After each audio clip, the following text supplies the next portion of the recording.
shout out to Kyle Francis. Yo, man, still got your couch, bro. Still got it. You still got your couch, claw marks and shit, everything, dog.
Show up. Exactly, bro. That's the biggest thing is people don't show up, or they don't communicate. Like, hey, man, if you're running late, hey, shut up and save it for the podcast. Save it for the podcast. Just shut up. Nope. No. Not when I turn to you. No. That's what I'm saying. Okay, that's what you're saying. Okay. You got more experience with this than me.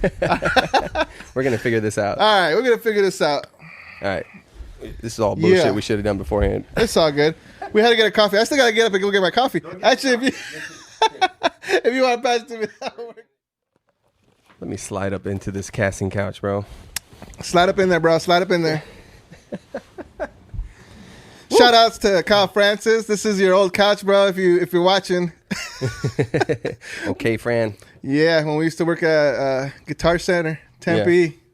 Good old times, man. Good old times. That's a good store. Guys, welcome to this one time. Coming at ya from Soundplay Studios in Yuma, Arizona. If you guys aren't familiar with Yuma, Arizona, California, Mexico, all got together, a little menage a trois, and produced this little town. Actually, dude, Yuma's getting big, man. Yuma's growing, man. It's actually crazy because I moved to Phoenix 2012, and then got back in 2018, and it was a big difference. Yeah. And I would see it growing as I was coming down to visit. I would always see a new store popping up and stuff like that. But yeah, it's definitely grown. Actually, when I moved back, I was checking the population because I was trying to figure out like if I wanted to come back and open the studio. I was like, is it going to be worth it? Mm-hmm. I was seeing there was probably like about it said like in the census, it said like at the time when I was looking, it was like about 96,000 or so. So I'm like, okay, it was a couple years back. So I was like, maybe we got about 100,000 people here. Yeah. That, so I was like, okay, so just even a small percentage of that, I might be able to make it work. So, I mean, I'm not a big numbers person, but, I was trying to figure something out before I jump in. Well, yeah, you got to know some numbers to open up a business. Beto Marquez. I mean, I had a chance to introduce you. This right. Oh, yeah. Hello. Humberto Marquez, a.k.a. Beto Marquez, a.k.a. what's your artist name? Man. Well, I used to go by Easy Money back in the day. Oh, shit. Shit, man. I used to work at JCPenney's. It's funny because I used to work at JCPenney's and I worked in the suits department. Ooh. I was slinging suits. I had my tie and shit looking all slick. At least I thought so. But anyways, I would post up and then just sell suits. And then one of my boys that I was working with, I started off in the stock area doing stock boy work and stuff. And then they put me in the suits, and then it was funny because I remember I was outside smoking a cigarette on a little break talking to my other homeboy that was a stock boy, and I was like, I saw some dude walk up, and he had like a suit and tie looking all slick, and I'm like, I'm gonna get a job like that, bro. I was like, I want to be dressing nice. Yeah. I had it in my head, I was like, I want to dress nice, I want to look good, and look like you're successful, I guess, Play the part. Exactly, play the part. And so then next thing you know, I fucking get offered to do suits. I'm like, hell yeah. So I'm like, I start dressing nice. Everybody's like, oh, dude, you look nice. You feel good, feel good because you're like, you feel like you're something, you're somebody. But then later on, it's just like, okay, I've been wearing this shit for a while. I really ain't moving up in life. And it's just like, I think it's time to move on. It's like, they give you like that little, it's like you get a job in a position and sometimes you feel like, this is awesome. This is what I need. But then when you kind of get to the point where you're like, okay, well, I'm not a manager. I'm not moving up. I'm still the same sales guy I was. I'm still making pretty much the same I was doing when I was a stock guy, or whatever. Or maybe not that. Actually, I was making commission, so I was making more. But it was like, I was still living in my parents' house. I couldn't afford a home. And I was like, I couldn't figure out how people couldn't afford a home at that time either. Right. Like, I was like, how do people do this? Like, I was like, I barely make it. I'm working like I'm working like full-time hours, but I'm not even like making enough money to like, making enough money to pay off my car. And that's it. Might as well live outside of your car. Might as well just live outside your car. Yeah, dude. That's when I started realizing like, holy shit, man. Like, you either got to go get a fucking degree, go to school, do something where you're gonna get paid good, or you got to go do something yourself. Yeah, do something yourself. Be self-employed. Yeah. Do something where there's a demand for it. Yeah. I think with your studio here, you do fill you're an answer for a demand on people's creativity. I mean, you do artwork.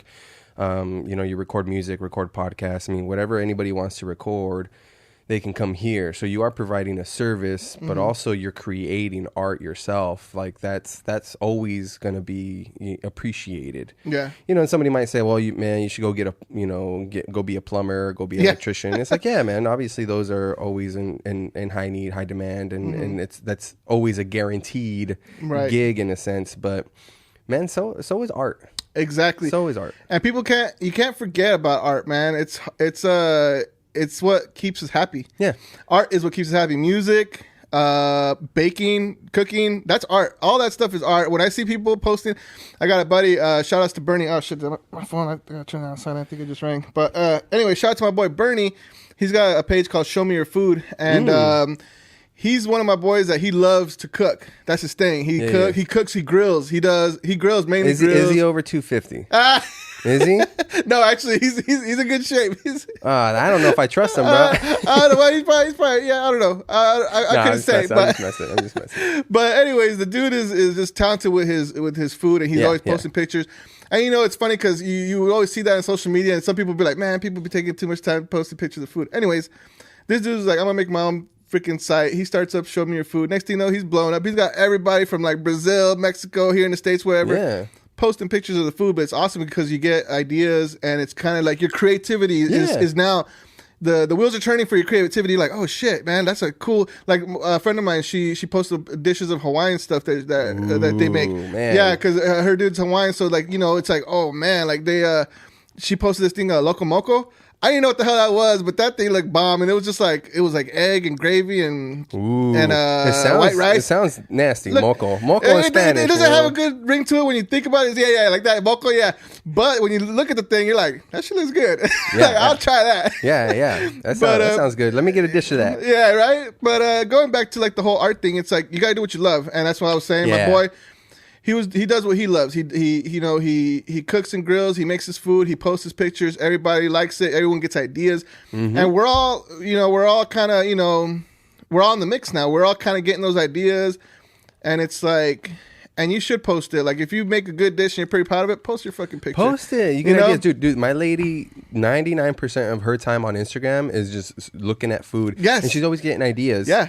Because I have a wide palette. I like a lot of different food. Yeah. And I try to eat healthy. So anytime she sees like something healthy that's unique, she's like, I'm going to do that for you. You want to do that? Make that. Yeah. And dude, we've tried some amazing stuff that way. Yeah. Like, post your food, man. Exactly. Don't let anybody critique what you post on your own page. Exactly. And that's the thing I think is it happens to me too, because I've got music that I work on, and like I got beats that I'm working on, I got songs that I'm writing, whatever, and like a lot of the stuff I don't post, and I've been posting lately because of the business. I'm like, man, I go, people don't even know like that I can do certain things, Yeah. So it's like they're not gonna know unless I post it. Exactly. And ain't nobody else gonna post it for me. I don't got a cameraman following me around doing this shit. Like, it's like I gotta take the time, take a picture, whatever it is. I don't post food that often because I usually just eat it because I'm hungry, and I'm like, oh damn, I look at the plate, it's already done. But like it's like I posted a video of like myself singing probably like 2 weeks ago, and it's one of my original songs that I was brainstorming an idea. And I was like writing it down, singing the song, and I was like, man, I'm gonna post this. But I didn't want to post it on like Facebook or Instagram. I guess because I didn't want to hear the critiques, man. I didn't want to hear all the like, your voice doesn't sound good. People are always real quick to critique your ass, but it's like, man, what the fuck are you doing? Yeah. Like let me hear you sing a song. I'm doing something I like to do. Yeah. Just let me fucking do it. But I posted it on Snapchat because it erases And I wanted to see what kind of feedback I might get from the people who I know, because Snapchat, I only have like my close friends. Usually it's not like Instagram, Facebook, where there's a bunch of people. Hey, if you ain't got a Snapchat, bro, you guys ain't close. Right, exactly. If they ain't on your Snap, that's your people's right there. So I posted on there, and I got a couple of friends, like, that's dope. They gave me the, they gave me their feedback, and I thought that was cool. And I was like, yeah, maybe I'll start posting some stuff on the big sites, but like one of my clients that I'm working with right now, Fernando. Shout outs to Fernando, Salvaje Music. Check him out. He's been posting stuff on TikTok, and he's been blowing up right now. And I'm like, damn, dude, like I'm about to post some stuff. Actually, I already set up my TikTok account. I posted a couple little videos. Good, dude. Good. Yeah, but I ain't telling nobody that on my social media, so you got to look for my ass if you want to find me. But I ain't posting so you guys can be like, hey, here, follow me on here. I want to use TikTok because I don't know nobody on there. If you critique me, I don't give a shit. But if someone I know that I grew up with is like, dude, you don't sound so good, that hurts a little bit more because I've known you so long. But it's good to get that feedback though too. You know what I'm saying? It's either way, it's still good. But it depends, man. We're musicians are sensitive people. Yeah. We take shit real serious, and we don't at the same time. Well, that's why you translate the emotions into music. Yeah, you translate that that. Yeah, working at Guitar Center as long as I have, dude. There's some of the most emotional people. Oh yeah, working there, and that's just the nature of it. It is. Yeah. And I think that's why musicians make that great music, because we are emotional. We do put that that into it. Like I was just talking to this one dude here, local talent, and he just worked on some stuff, and I was telling him, man, your songs sound good, man. I go actually when I hear him, I could hear more production. Like it's already getting to the point where I've been doing this more and more that I start to hear what else can be in there. But anyways, I just told him, man, I go, your songs are good. I go, and it's passionate. You could hear that you putting your all into it, and when you put your all into it, that's when you can really feel the music more. Because you can hear a song that someone put together in 5 minutes real easily, and it's just like, cool, it's got a catchy jingle or whatever, but it doesn't grab you like it's the way. It's got no soul. It got no soul, exactly. That's the fucking word right there. It got no soul. It's got no soul. Yeah, you got to make that soul music. Yeah, even some pop music will have. It'll have some good vibes, but there's a lot of stuff out there that's just, hey, dude, let's just put this out because we know it's it's pop, it's a popular song. And it's funny because like I have been working with some people who are with like who are working, talking to labels and stuff, who the labels are like, do this and do that, and they're kind of guiding, but at the same time sometimes they kind of get more, they stop. There's a certain point where they're not guiding you anymore. Now they're telling you what to do. So it's kind of different, because there's a formula. Yeah, there's a formula. They know, hey, if you stick to this, it's guaranteed to hit. And it's like the safe route. Like it's like, let's stick to this formula because we know it works. But you're not letting the artist be the artist and just do what they want to do. And if it sounds good to them, then that's their art. Because like, I don't know, like you can start. Depending on who you work with, the vibe you get a whole different turnout on your music. When one guy I started recording with the band, he had a whole band, and the music had a certain sound to it.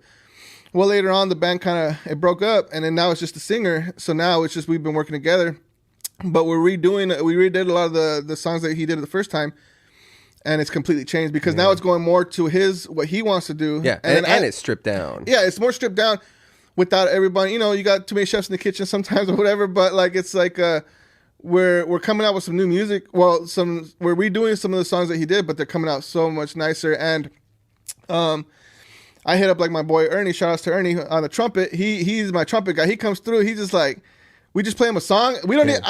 He came through one day, man. He knocked out like I don't know how many, like 6 I've or seen 7. some of those videos you posted with him. Man. He's good. Oh man, he knocked them. Like he's I gotta catch him when he's got a chance because he's always working. He's before COVID he was always doing gigs and stuff, and he's busy. But he knows how to do this, his trumpet. He knows his craft very well. Yeah. So whenever I have a song and it's like it's missing something, I'm like, I wonder if maybe Ernie could add something. But dude, he's come in here and then like I'll show him a beat. I'm like, I don't know if you got anything to this, but I'm just gonna show it to you. Boom, play. He's all start playing. I'm like, oh shit, okay, we're recording that. And it's just like, dude, it's so funny because every time like I get someone who's with that craft, like if I get a guitarist who's just a fucking guitarist, all he does is shred. He's gonna make something dope. So like it's like I play guitar, I play piano, I can play different instruments, to get my ideas down. But then it's like I got the whole rhythm and everything down, but I can't do that badass solo line. So I need someone to do it. You know, that's why. It's perfect. Like the way you set up. I mean, that's what I have envisioned. I mean, if I could get my own studio up and running, like that's exactly what I have envisioned. Back when you were gonna be in the hip hop group with Bobby, dude. Before Rodrigo had to move away, dude, like that. You saw some of my ideas, and they were just super raw. It was all Fruity Loops, but I was like, literally, I was like, this is just like a first draft. I was like, this is kind of what I want. But then what I wanted is like, let me get Rodrigo on drums. Let me get you or LaCour to fucking do some pianos. Dude, straight up. Let me get Hey, LaCour, I'm still waiting on you to put them fucking leads on that funk song. LaCour? Levantate. Yeah, I sent him a track. I sent it to a couple cats, and some people just don't get back to you, man. So get back to me if you want, you know. But you know, I gotta shoot you some tracks too for the bass lines, dude. I know. No, you sent a couple, and you were like, I think this one deserves a pop slap, and I was like, that definitely does. But I'm not like that good. But the thing is, too, is like if I send you a track and I tell you, you know, like I can see this. Don't even listen to me. Just do what the fuck you want to do. And you know, it's just like I'm just saying what I'm thinking. How about now? I'm here. If you haven't done anything with that track, we'll do that. So we're recording right now, so okay. I can't go back on it. It's on this contract right here. Yeah. But yeah, dude, definitely. Which one was it? Was it a funk one? It was a little bit funky, yeah, for sure. It actually, the bass line, it was funny because as I was working on it, I was jamming on it. My wife walked in and I was like, yo, this I could easily slide in Flea's bass line to Can't Stop. Yeah. It had the same, it was close. It wasn't exactly the same, but it had like that same flow. And so like that's why I was like, oh, I'm ripping off that bass line. I was like, I can't do like, that. I can't take this shit. And then I just didn't pick it back up. So but that's the thing though, is like you can go off that bass line and then just kind of switch it up a little bit. Now it's all of a sudden you made your own bass line. So it's just like you got that inspiration from there, and you're not biting him because you're not doing those exact same notes, but you got inspired and you did that, you know? Yeah. And that's the beauty is like, it's like, I think that might actually hold back a lot of. Just an idea, dude. You think they're going to sue me for mouthing the bass line right now? You played too much of this song, bro. Right. You did too much. Nah, because, you know, like, it's funny because I actually never did. I've always been when I would make my beats, I always did them on the keyboard when I started. Mainly keyboard. And I didn't mess with the sample stuff. And a lot of people, I started backwards, I guess you could say, because like I didn't start DJing till later. I started getting into DJing later. A lot of people, they start DJing first, and then they get into production, and then they get into rapping, whatever. I kind of got into rapping and making beats all different backwards because I had like, I don't know, I guess I say backwards because I see most producers start off as DJ. Yeah. And then when I started doing like hip hop stuff, it's like me and my friends would beatbox and we'd freestyle. I would do graffiti stuff, and we'd hang out and we would just do stuff. And it's funny, we were just talking about it the other day. My boy Beto was telling someone, he's like, man, how long have you been doing music? Like 20 years? I'm like, bro, 20 years? I'm like, bro, we're almost 40, dog. I was like, I'm 37 right now, and I was like, man, like 20 years ago we were recording already, you know, that we were already recording. I was like 30 years, dude. I mean, we were like in 7th grade.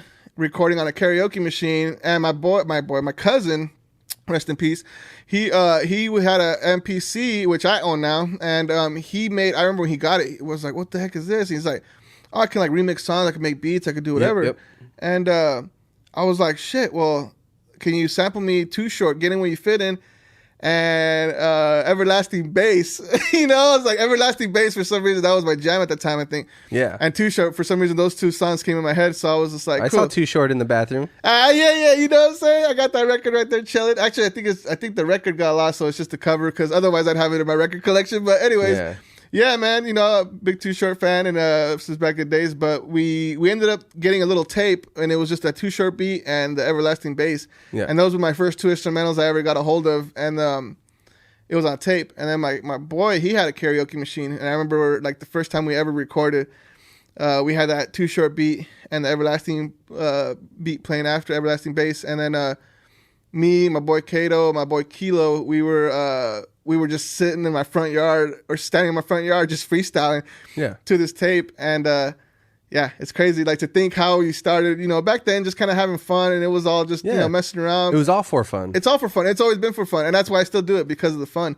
Yeah. And, you know, it's fun to do this, to creating music or creating anything, art is just Bro, that has to be such a good feeling for somebody to come in and like, hey, this is what I have an idea of, and they don't quite know how to, you know, flesh it out. Exactly. And you've been at it for so long that you're like, well, I can kind of help you, guide you, and provide this and provide that.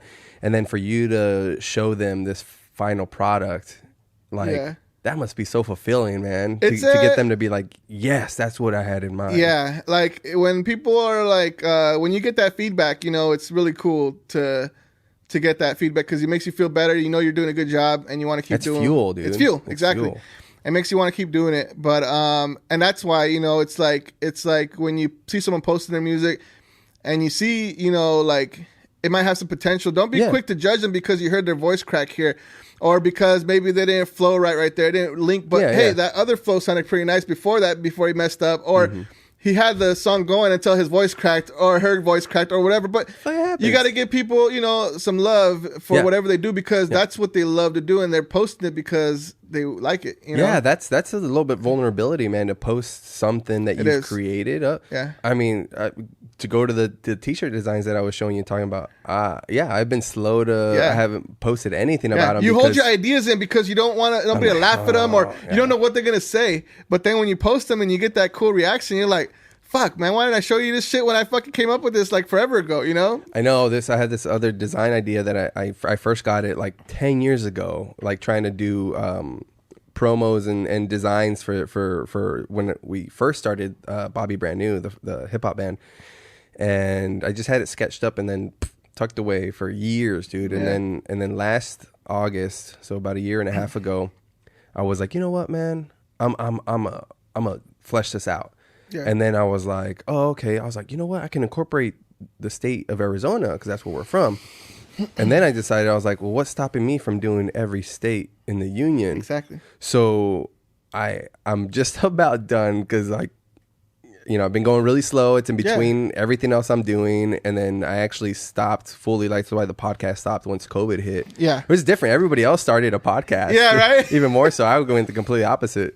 But I got 3 or 4 states left. And then I can finally be like, all right, cool. Like, let's put these out, you know? Because that's the other thing I didn't want to do, too, is, like, put out what I have so far, and then everybody starts coming up with their own ideas on the rest of them, which would be cool. It'd be cool to get input. But you're locking the whole game down. You're putting them all out, so you got everything unlocked right there. Yeah. Because even then I was like, well, maybe when I'm done, just to create more of like a hype bubble. Yeah. To like maybe do like West Coast and then East Coast and then the South and Midwest, like maybe do like certain ones. But I'm like, I don't want to leave room for somebody to come in and be like, oh, well, I did this state, you know, because that's it. But also it would have been nice to have maybe influence, like suggestions from people. Yeah. Like, oh, you thought about doing this, but actually this might work a little bit better. Right. But at the end of the day, it's my design. But the thing is, though, is like you could put your design out the way you want it first, and then those other ones can come later. Second edition, third edition. The thing is, you're putting out, you're stamping it like, this is my shit right here. This is me. This is what I'm doing. Now, y'all can come over here and come fuck with me. know? So it's give me suggestions. And the suggestions would be cool because you can maybe like create a poll and get people, like create that community where everybody's like, you know, voting on it and becoming more involved, because when they become more involved, they become more attached to the work. Yeah, definitely, man. You got to get as many people involved in whatever projects you're doing that can, but it's hard to get those people too, because it's like you got to get the right people. You got to get the people who are motivated, who want to do it. Yeah. And who are going to have the same vision or at least the same motivation as you. Because some, you know, I've got people who come in and they want to record music, you know, and it's like, cool. And it's like, have you done any research on like counting your bars? Do you know the structure? You know, the choruses, the pre-choruses, the bridge, the intro, the outro, whatever. Like, there's so many things to think about. And it's just like, and that's just on your flow. Like, it's like you want to become... are you going to advertise your own stuff? Are you going to get someone to market you? Like, it's like, there's a lot of stuff. But it goes to show you how people view success and successful. They think it's just boom. It just happens. It's like, no, dude, you haven't seen the years and years of all the work that goes into it. People just think, oh, I want to record a song. I'll come in here and just, I'll record a song, right? You got a dope beat. You got this, you got that. Like, let's go. It's like, no, dude. You have to put in time. Yeah. Time is the biggest factor these days. Yeah, dude. And that's why, like, when people are young and they get into something that can become something later, I'm always like, man, keep doing that. Yeah. Because it's like, you could be doing something and think it's just a hobby, but it's not. It could be your life if you choose it to be, and if you make it, you know. But like, if you make it to be your life, like, dude, I was in 6th grade or 5th grade. I remember I used to draw. You were in 6th grade and 5th grade, so you were 19. Yeah, right. I was in 6th grade. I was after 5th grade. I was going to 6th, and I remember, like, I think already in 5th grade I was starting to get known for drawing. Yeah, because I was just sitting in my classroom, just sitting there. I wouldn't pay attention. I'd draw most of my period, or before periods, it was just class, the whole day. But I remember, people next to me would always be watching what I'm doing, and they would ask me, like, oh, can you draw me this? Can you draw me that? And I remember at one point I was drawing like the couples. Whoever was dating whoever, fucking shit, yeah. Roberto y Gabriela or whatever. It's like you put the names, and I put it Old English. It was the gangsters, we were all little G's and shit, whatever. So, we used to do Old English. And then sometimes I might do a graffiti style one. But like, it's like I was drawing them and I was giving them away. If I was smart, I would have been selling them for $1 or a quarter or something. Yeah. Give me something, you know what I'm saying? But I was giving away all my stuff. And it's like, if I would have already started prepping if I would have thought to myself at that time, like, hey, well, you got a quarter, you got a pencil, you got something to give me for it? Something. Collateral. That would have been business already happening, and I would have already been a young businessman in the training right there, but I wasn't. I was just an artist drawing. Yeah. And now I think about it, I'm like, man, like, I see kids who paint on rocks and they sell them on eBay, and they got money. They're already millionaires. I'm like, bro, this little kid's painting on rocks. This fool's like, what the hell, man? I was like, I'm over here drawing my notebook papers and shit. I could have picked up a rock and just painted on it and been slanging these things. But, it's like, it's, you got to think outside the box sometimes, I guess, see it from a different point. You do. If you want to start, You do, to if you want to make it business-wise, because I had an experience, was it yesterday? No, the day before. So I want to dive deeper into this on another podcast in the future, but dude, I could go on forever. We could just talk about random shit. No, we will. But I want to touch on that what you said, like selling your work. Yeah. Because I did 2 grams of magic mushrooms yesterday, my first time. I've never done it.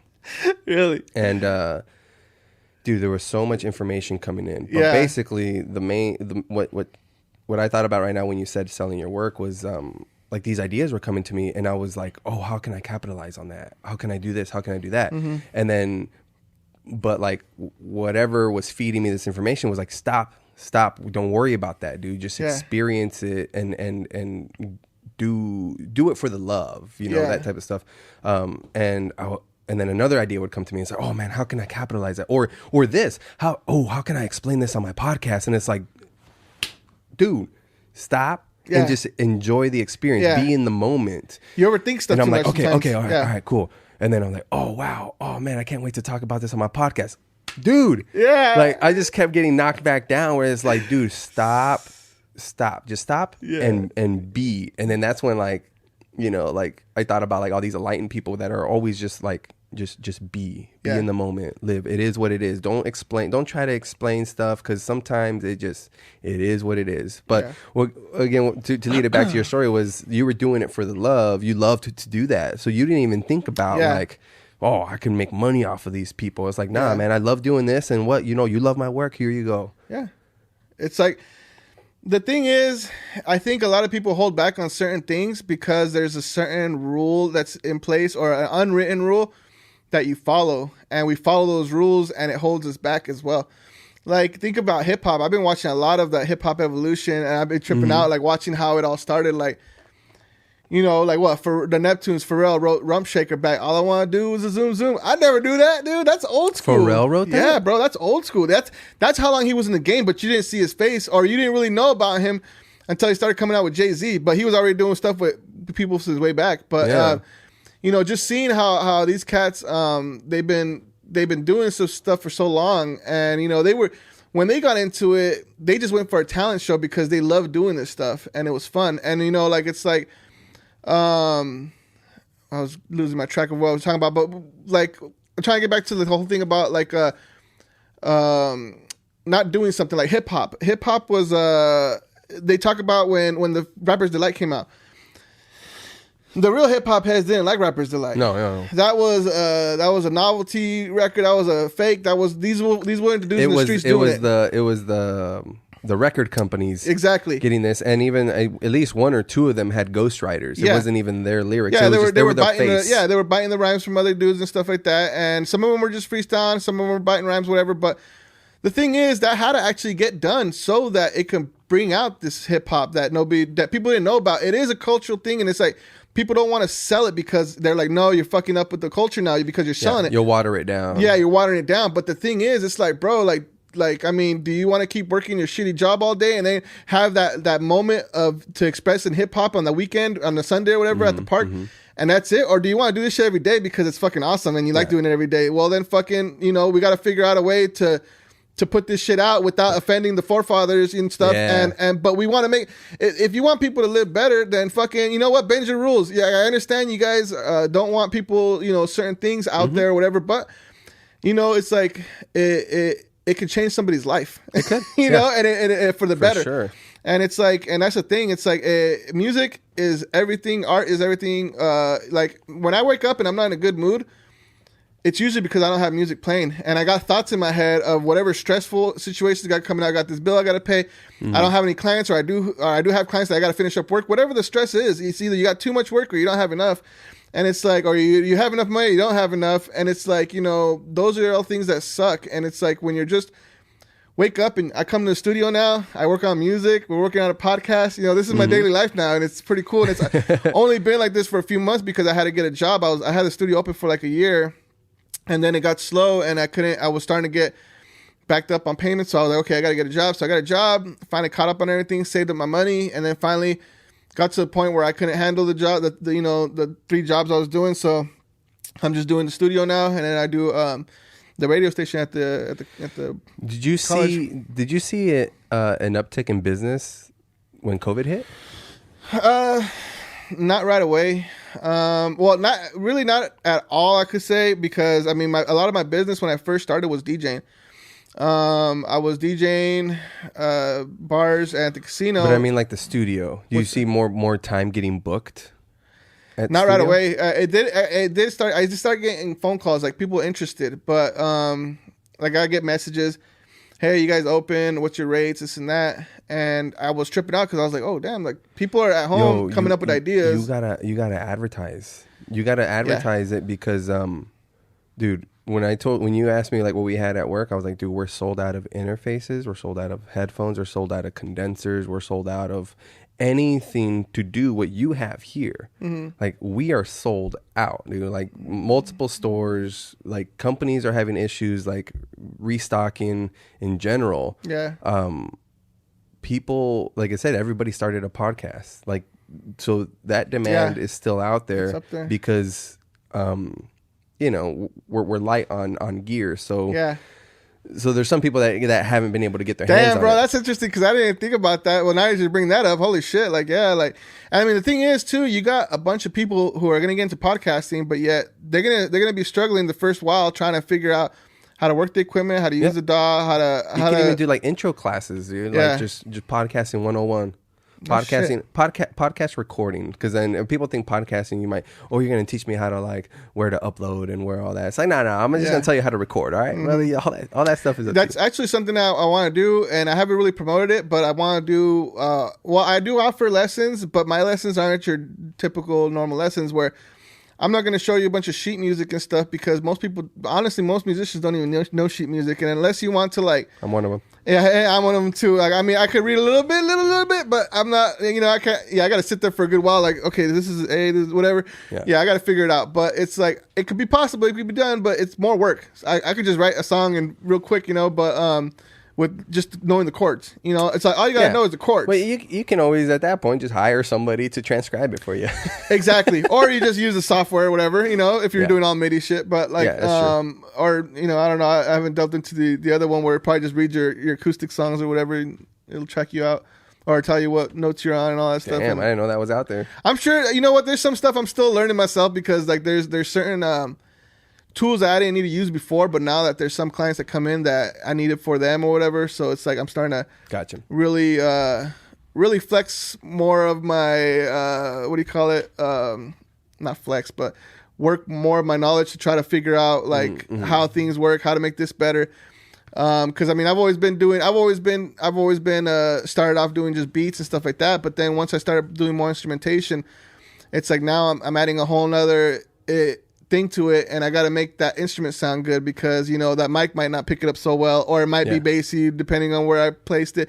So it's like now you start messing more with all the techniques that I've always learned but I never put into use. You never had a full reason to utilize them. Exactly. So now it's like when someone comes in here and they're like, "Hey man, could we go direct and then also mic it up?" Yeah, cool. Why don't we put a dynamic and a condenser and then let's blend this or whatever. And then actually one of the dudes I'm working with was telling me some of the things that one of the engineers he was working with, that he does several mics and then he might pan one this way and he runs it through some effect and then pans it this way, and I'm like, holy shit, bro, I never thought about that, but that's awesome.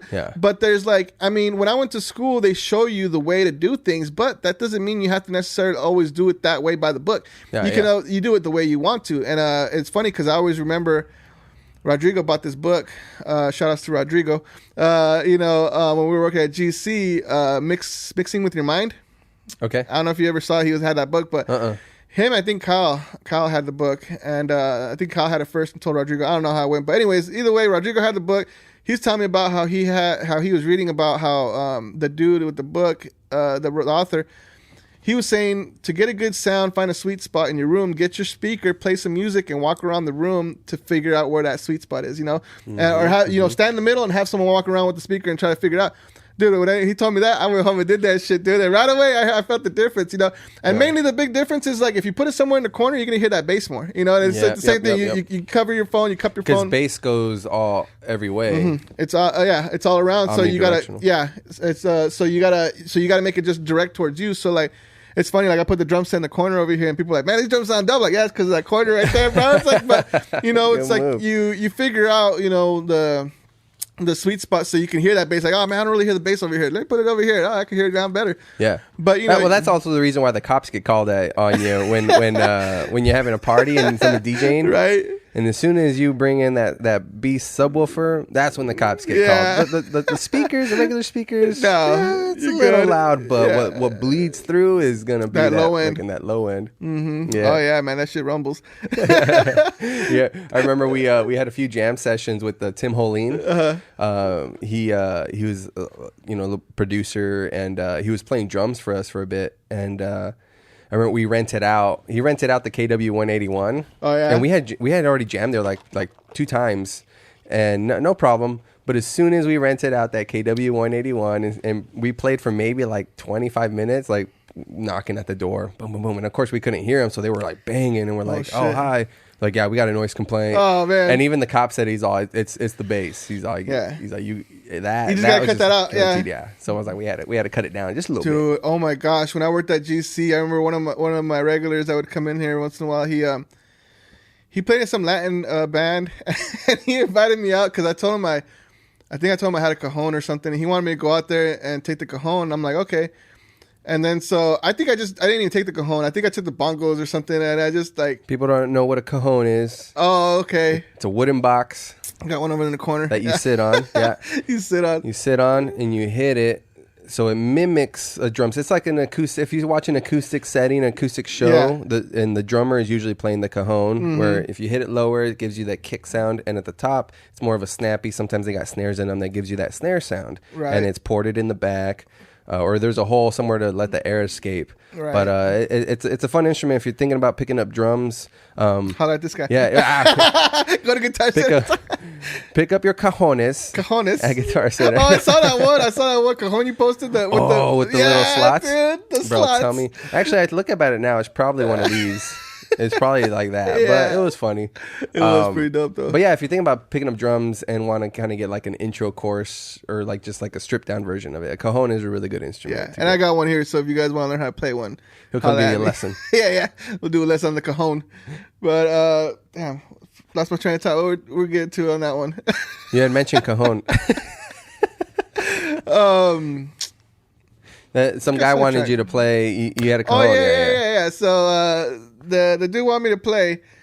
So I showed up, and then oh man, this is a small little venue, like a restaurant. Mm-hmm. These dudes had a stage, and they had a huge band. I'm like, holy crap! What the fuck you want to bring about cajon? You got a full band, bro? I was thinking, just cajon and acoustic or something, but. he had a full band, so I'm like, what am I even doing here? And then, but holy shit, dude, they had 4 KW 181s. Woo! Dude, I'm telling you, man, the frequencies were nuts in there. I couldn't stay in there too long. I don't know how people could stay in there. And I'm like, dude, like, does the owner not realize that, like, he probably don't have this place packed because of the frequencies, dog? It's like, it's so disturbing. Like, you can't. Oh, it's over the top. It's over the top. Like, someone could probably have a panic attack or anxiety because of it. Because I was like, holy shit, dude, it was so much. Like, the bass was nuts, bro. And I don't even know, like, how the engineer, whoever was running the sound, like, bro, like. Well, no, because people and Mexicans like ourselves in general just want it blasted. Yeah, they just want blasted. They don't even care how they start. It's all fucking. It needs to hit, you know, and it's like, no, man, like, you got to worry about fidelity. Yeah, you know? It's gotta sound soothing, at least something, man. But it's like, and it's funny because I remember when Will, he was doing the repairs. Shout outs to Will. If do a lot of shout outs tonight. A lot of shout outs tonight. All the cats we used to work with. If you don't get shouted out, don't be offended, all right? I know, don't be offended, y'all. But Will, I remember when he was working right there doing the repairs.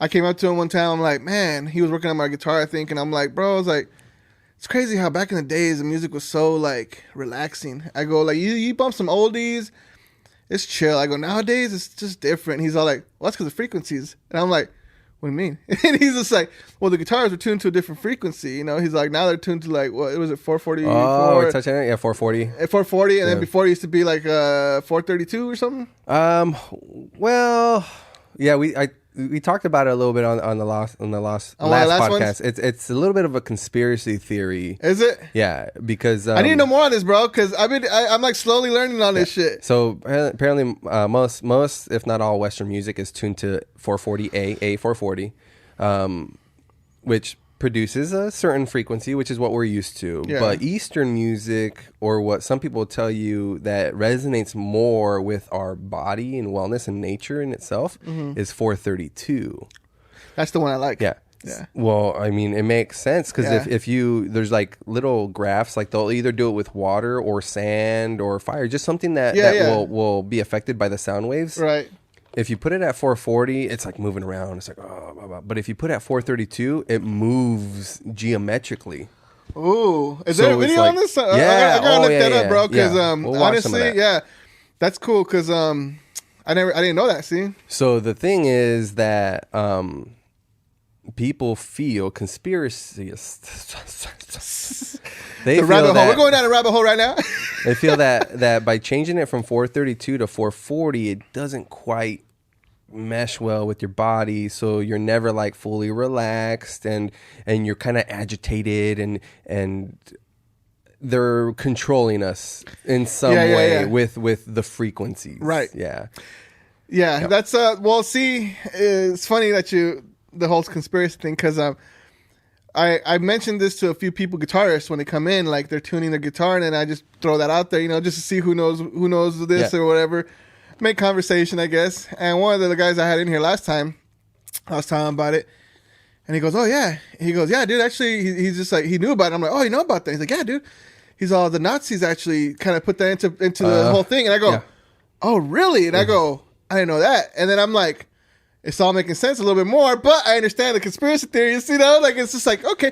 Well, if you think something, if you want to attribute something really bad in the world, like, you usually say, oh, the Nazis came up with it. Yes, exactly. That's just like the quick, like, oh yeah, the Nazis came up with that.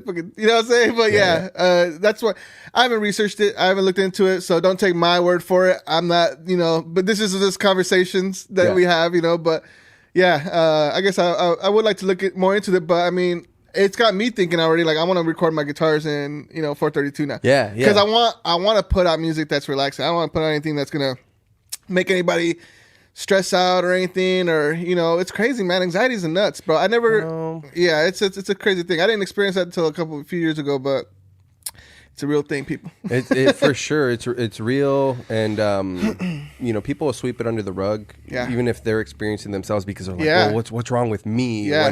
What do I got to do to get under control? And it's like, honestly, man, like, my hat's off to people that are just trying to push joy and happiness in the world, and not taking themselves too serious, but just putting off good vibes, man, because man, the world is fucking hard. It's hard, man. bro. It's hard to stay positive, especially right now. Especially right now, man. It's hard to stay positive. And I was having a conversation with a friend the other day who was telling me, we when I was working at the call center, I met this dude, and I don't work at the call center no more, and he still does. And then he was telling me, he was having a bad day one day. Mm-hmm. And he was just like, man, he's like, I was stressing out about a bunch of stuff. He's like, and it was making me in a bad mood. He's like, and it was getting me stressed out. I was mad. I wasn't happy. I was just, I was drawing stuff that was also negative. And then I thought, because he draws and stuff, and he's like, and then so I stopped that. I started drawing good vibes, drawing, stuff to make me happy. He's all like, and he told me, I thought about you. He's all, because I was telling him, I go, man, I got so stressed out, and then it's like I had to quit, and he's like, I didn't want to stress myself out to that point where I had to quit. Yeah. He's also, I have to, he's gotta keep working his job, so he's like, I gotta stay positive. So he started making, drawing stuff, and he said it changed. He's like, he started feeling better. He started feeling more positive, and I'm like, dude, whatever you gotta do it to lift yourself up. Yeah. And and I just had a conversation with a friend. I've had conversation with lots of friends, but anyways, beautiful. Who's down, man. He's just down, and I see him hurting. And I'm like, fuck, bro. Like, what can I do to help? And I'm over here trying to talk to him, and it's hard because you can only talk, and it depends on how they take it, if they soak it up or not. But I was telling him, bro, I go, I understand you're at a point right now where you're down, and it's like you're crying, and you gotta let that shit out, and that's good. Let it out, cry. Because once you let it out, and you cried, and you let all that shit out. Yeah. Now it's time to say, okay, think about this. What the fuck have I done? I've done so much. And I kept reminding him, bro, I'm like, you're so good. You work hard. You're great at this and that. And, you got to remind yourself all the great things you have done. After you thought about what a shitty position you're in, whoever told you whatever they said to make you feel bad, or if you're just doing it to yourself, whatever it is, you feel down, you feel low. But think about that you're still breathing, you're still alive, there's still hope.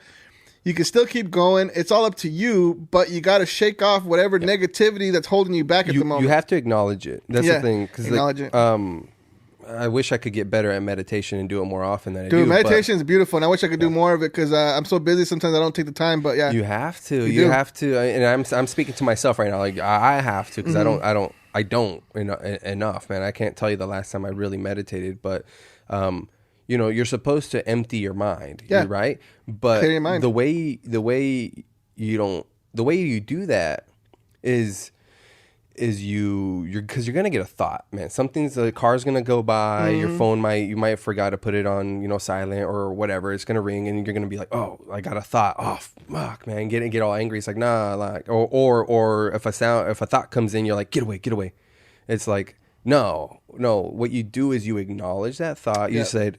If I say I'm meditating and be like, if I was meditating earlier today and be like, oh, I got that podcast with Beto, I'm like, I wouldn't say like, oh, don't think about that. And I would say, all right, acknowledge it and be like, okay, there's my thought about the podcast now. Okay, now go away. Not just like pull it off. So you have to acknowledge your stress. You can't just say, oh, I'm fine. No, exactly. You have to acknowledge it. I'm having a stressful moment right now. Yeah. Let me soak that in a little bit. And then, like you said, cry, let it out. And that allows you to be able to heal from it. Because if you just shove it down, a motherfucker's going to come back up. And you're going to unload on the cash register or something. Exactly, yeah. It's like you're a volcano at that moment. You're just under pressure and you're going to blow up at any moment. Mm-hmm. And that actually happened, with me where I'm working with somebody and it's just like, or a few people, and it's just like there's so much going on. And I'm like, okay, I need a moment to just step outside. Let me go out here and pray for a minute, and meditate, and do my thing. And it's like, and I'm not a big church person. I don't go to church, but I still pray and I still give thanks and I still have some faith still left. I actually lost my faith. When I was in Phoenix, actually, I was like, I started doing these conspiracy theories, watching a bunch of videos. You know what I'm saying? You want to learn about things, but you don't know. You kind of get. People put these things in front of you, and now you got to make a decision. Like, do you believe this or that, or what are you going to go with? What makes more sense? Whatever it is, but yeah, like, and you can just say, "Hey, this makes most sense to me right now, and this is what this is helping me out to be a positive person." Right. So this is what I'm choosing. Whatever helps me be more positive and be better. That's what I'm like. Let's do it. And like, well, when I moved back from Phoenix to Yuma, it was because I couldn't stay over there no more. I needed to be around family. I was stressed out. Like I had, there was a lot of changes in my life going on that caused me to stress myself out, and I couldn't be, I couldn't be out there no more. I had to be around family. And then when I came back, I couldn't sleep. I I was really messed up. Like I couldn't sleep. I couldn't eat well. I was losing weight. It was terrible, man, for like probably like almost 2-3 weeks. It was pretty bad. And what do you call it? I remember my mom was just like, she would always tell me if I wasn't feeling good, I couldn't sleep, whatever, just pray. So I would pray, you know, and then I forgot my prayers, you know, so like I had to like remember I had a Google search. I mean, I was like, I started because I was like, man, I got like halfway through it. I'm like, oh shit, I didn't remember the rest of this prayer. So I started praying, and it helped, and actually I would go to sleep good. Sometimes, you know, I would pray and stuff. And then one time I was talking to my mom about, you know, like the meditation thing. I go, yeah, I started doing meditation, and it's really helped out because someone told me, you know, meditate, control your breathing when you start feeling panicky and anxiety. Breathing is everything. Yeah, breathing is everything, man. People breathe. Don't forget to breathe. And breathing through your nose. Like. Breathing through your nose. I usually breathe in through my nose and out my mouth. Usually kind of do a little circular thing going there, but that's how I do it. Anyways, like, and I told my mom about meditation, and then she goes, well, yeah. She goes, you know, she's all like, it all goes in hand because she was reading some stuff and doing her own research, and she goes, what you got to do is, she's all from what I've learned. She's always, you got to pray, you know, to give your thanks, to ask for the guidance, to whatever it is that you're praying for. And then when you after you pray, you meditate and you sit there and you breathe. And when you're breathing and you're meditating, gives me chills, bro. It's perfect. That's when your ideas come. That's where your guidance comes in. Yeah. You're asking the Lord for guidance. You're asking the universe for guidance. I'm sorry. Yeah. Whoever you're praying to, or the universe, whatever it is you're praying to, you know, you're asking for the guidance. Your angels, your ancestors, you know, and then when you're meditating, that's when they're coming in and letting you know this is what you gotta do. You get that vision, and then you're like, and it's happened, I think, a little bit with me, but not fully to where I've got a big vision. But I kind of like it relaxed me to the point, and that's why I want to do more meditation, because I want to get those ideas to come into me. But you get those when you clear your mind, and then those thoughts kind of flow in, and then you're like, boom, light bulbs start going off, and you're just like, you start to see things differently, you know? You do. It's and that's what I experienced on Friday when I did the mushrooms. Have you ever done? I did them before, but not big. Like I just did like a stem or something, so it didn't hit me hard. I just did it. I felt the effects, but not fully. And I haven't done it fully. And I could have, but at one point, but I was at the time when I was dealing with my anxiety. Yeah. And my friend was like, actually, it might actually help for that. But I didn't want to delve into that yet. It will help because I can't say it will, but most likely it would help because it would allow you, I think, to tackle what you're dealing with head on. But it's gonna be scary because you're not in like the right spot with all your anxiety. Right. So you know, if you come into it happy, then you're usually gonna be happy. But I think where you learn the most though is like people. It's like, oh, I had a bad trip. Yeah. But when I talk to certain people that, you know, have a good outlook, they're like, yeah, it was a bad trip, but that's what I needed. Yeah, that's what I needed. I needed to purge all. I needed to actually experience all that, and again, acknowledge it, feel it, cry it out, and then you're able to rebuild back up clean. Right. Yeah.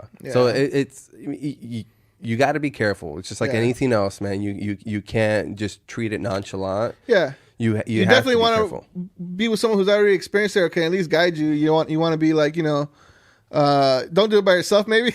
I wouldn't. Unless you feel that confident, but you know, you definitely want to be around someone who's going to be positive, who's going to keep you feeling good, and you're going to have a good, you know, good feel. And it's like, and you know, some people, you know, they might think of it as a bad thing, but it's like, nah, man, it's like, these are natural things that we're doing that, you know. Not only that, but like, it's really, in my opinion, that's where religions come from, or from these experiences. The natives have peyote. Spiritual stuff. In South America, you have ayahuasca.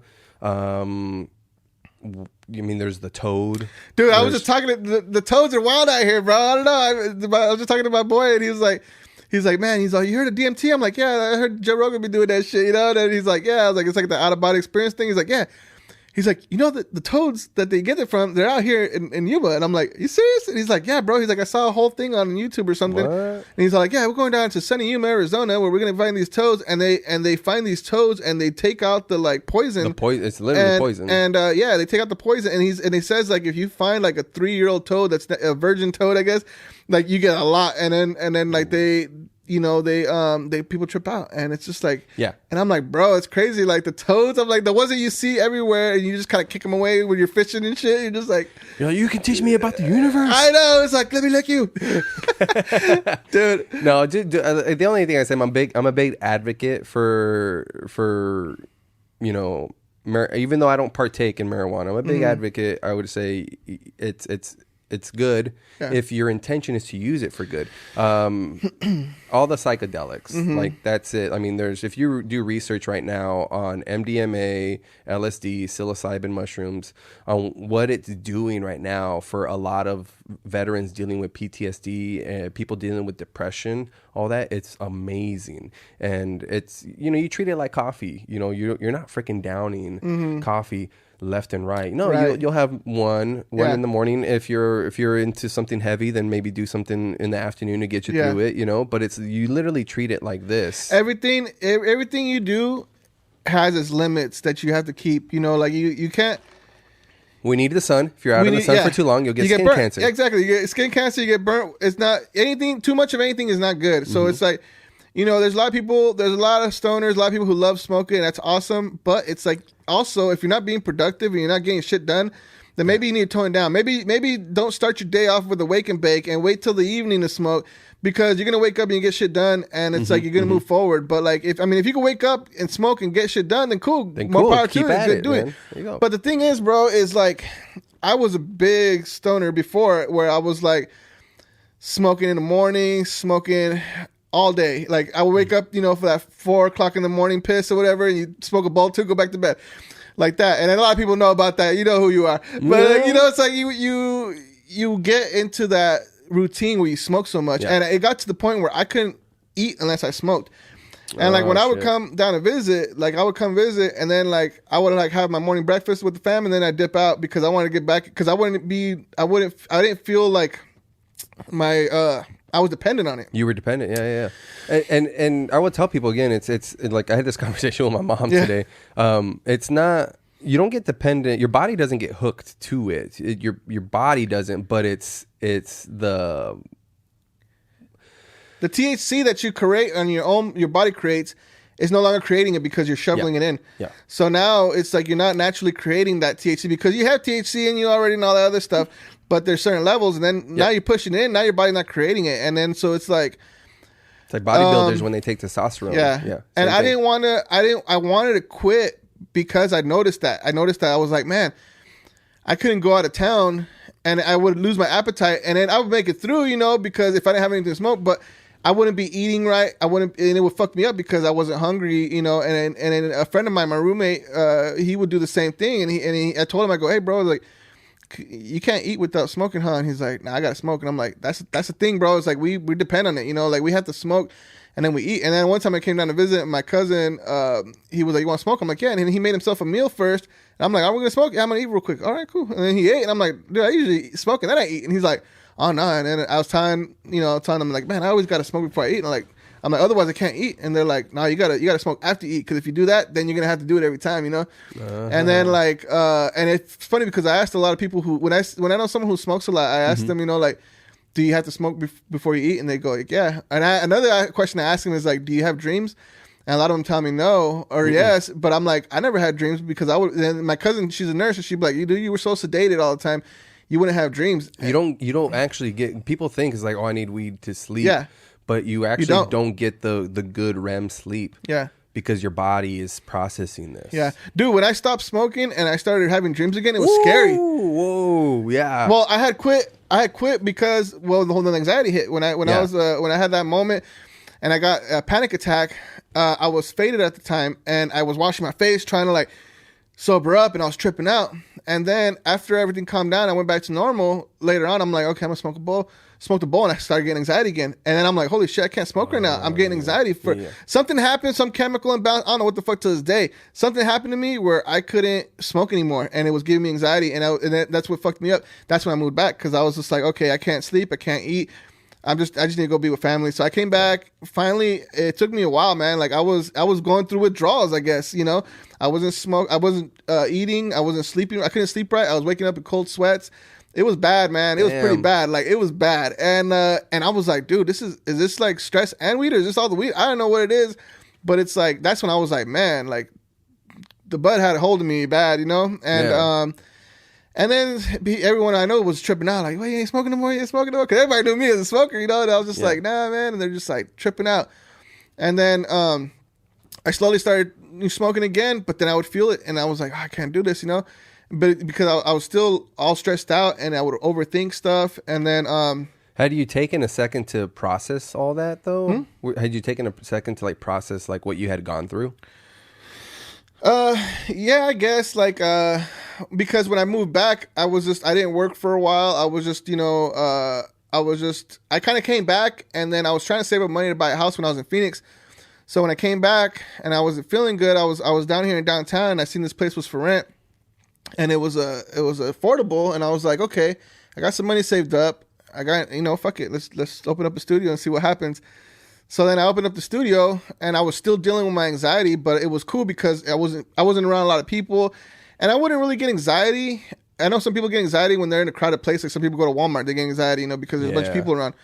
I wouldn't get anxiety like that. It was weird. It was like I didn't want to be doing this job. I didn't want to be here. It was weird. Like, I didn't want to hear this. I didn't want to. I was doing telemarketing. People were talking to me, being nice, and I was getting anxious, and I just wanted to get off the phone. I didn't want to deal with them. Like, I got too many ideas going on that I want to push and I want to do. I can't sit here and take your orders on the phone all day because I'm just like, I mean, if you're the type of person that, you know, you're happy just going to your job and getting your work done, coming home and, you know, doing whatever you do, cool, man. But I'm not like that. I gotta keep doing stuff. I gotta be drawing. I gotta be doing music. I gotta be having fun. Yeah. I feel miserable when I'm stuck at a place. And I mean, Guitar Center was one of those places that I loved. I loved it. It's a love-hate relationship. You know, it's like you love being there. You love the people you work with. It's awesome. But then the corporate side of it, where it's like you got to make these numbers. You got to push this insurance. You got to do that. That's the shit that sucked. And then when people are haggling you, being understaffed, all that stuff that happens with all the businesses, you know, corporate. Yeah, everywhere. It's like they got to cut stuff here and there. And then it's like, and then you're the worker. You're the one that gets the shitty end. You know, you got to pick up the slack here. You got to do that. And it's a bitch, man. I feel you, man. Yeah. And I remember those days, man. That shit sucked. I used to hate, you know, like I used to love being at work, being with the people I was with. But then at the same time, it's like it would stress the fuck out of you because of the way shit was being ran. And I always felt like whenever I did, like when I worked at jobs and I would try to put my input, like, hey man, we should try this, you know, because it might make things better or smoother or whatever. And it's just kind of like, well, they don't have, whoever you're talking to doesn't have to make the decision, and whoever they talk to is going to make the decision, and it's the person above them that's going to make the decision. So it's like, by the time it gets to them, don't even bother, you know, telling your opinion because they're not going to do it. Yeah. You know, so I was always like, man, I just got to work for myself because that's the only way I'm going to be happy. Like, I can't deal with this.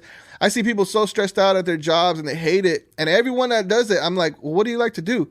I don't know. Well, what's your hobby? I don't know. Well, do you like to cook? Fucking draw? What is it? Like, figure it out and do something with it. Because, I mean, I can't fucking give you something to do, but it's like, you know, figure it out for yourself. Like, do you like to cook? Would you mind cooking all day and selling it? Well, fucking cook and sell all day. You know, like, oh man. Right now, there's this dude, another shout out is coming. This dude, TZ, Big TZ. he's got cheesecakes out here. I don't know if you've heard of him. You should actually make a podcast with that guy. Yeah, because he's inspirational, man. He's got a detailing company where he does cars and stuff. Yeah. But he started doing cheesecakes when the whole COVID hit, and he started selling. Like, I think he had to put his car wash business on hold for a little bit. But he started doing cheesecakes, and he started slanging these things, man. And it was like late nights too, like 10 p.m. He would be like, I'm gonna be out here at 10 o'clock or some shit, I think. And it was like, and I was always like, man, I kind of want to try one of these cheesecakes, but it's like, you know, you got to catch him at the right time. You got to be on the social media, see what he's doing and stuff. You got to be following. And I just hit him up the other day, like, bro, I got to go try these fucking cheesecakes. It looks so good. But he just opened up a spot now. He's got a whole location. But it started during COVID. So, I mean, dude, businesses are closing during COVID, but there's opportunity still. There's always opportunity. Yeah, always. And I mean, especially everyone's getting their fucking stimulus checks right now. I've been seeing business coming in because it's like, oh, someone got their check because they hit me up like, yo, can I record, you know? Yeah. But like, anyways, TZ started putting out these pictures of his cheesecakes. People are like, cool. He started slanging them. Next thing you know, people are putting out like, hey, try this, try that. So now he's doing different flavors. And all of a sudden he's posting, he's got like 100 cheesecakes and he's selling out. You know, and it's like, bro, you got 100 cheesecakes and you sold out, you made a good day. And that's every day. You know, so it's like, if you're not getting inspired by that and you're a cook at home, and you're miserable with your life, then I don't know what to tell you, bro. Because this guy's doing just cheesecakes. He's not even having people, yeah. But some people will see that and be like, oh, why is he doing good? Oh, instead of taking inspiration, you know, there's inspiration to be had all over the place, man. Yeah. But some people aren't in that position to mentally to be like, wow. Instead, they're like, oh, this guy, why is this guy doing so good? You know, and it's like, some people aren't going to be happy for you, and they wish they could have done that, or they could have came up with that idea. The thing is, man, you can still do that. Mm-hmm. I mean, even if, dude, one thing when I moved back to Yuma, I noticed a fucking huge difference. Barber shops, bro. Barber shops all over this motherfucking town. And like my boy Paulie from the Gents Barbershop, shout out. Hey. My boy Paulie got the Gents Barbershop, and at the time he was at Antonio's Barbershop in Avenue B, and he was just working there, and he they had a barber college going on there. They still do, where they train, you know, barbers, and so I go in there sometimes, and there's a bunch of dudes, you know, some cats I already knew, some cats that I got to know. But all these cats now, after graduation, boom, they open up their barbershops here or there. I come back, the homie George got his barbershop, Paulie's got his barbershop, homie Omar, he's got the barbershop, and it's like, but these guys are all making good money. They're all in business right now, and they're all doing good. So it's like there's still, you know, there's business in town. You can open up another. It's like, okay, you see someone open up a shop that you wanted to open, fucking open it up, bro. Yeah. You know, like, I mean, I opened up here. Before I opened up here, there's another studio in town, and I was like, okay, they got their studio. They've been open for a while, so it's possible to keep this place open, you know, to keep a studio open. And then there was another studio right here in downtown. I think they closed down when I moved in. They had just closed down a little bit before I moved in, and then later on, Precision Tune opened up, and they're over there on the other side of town.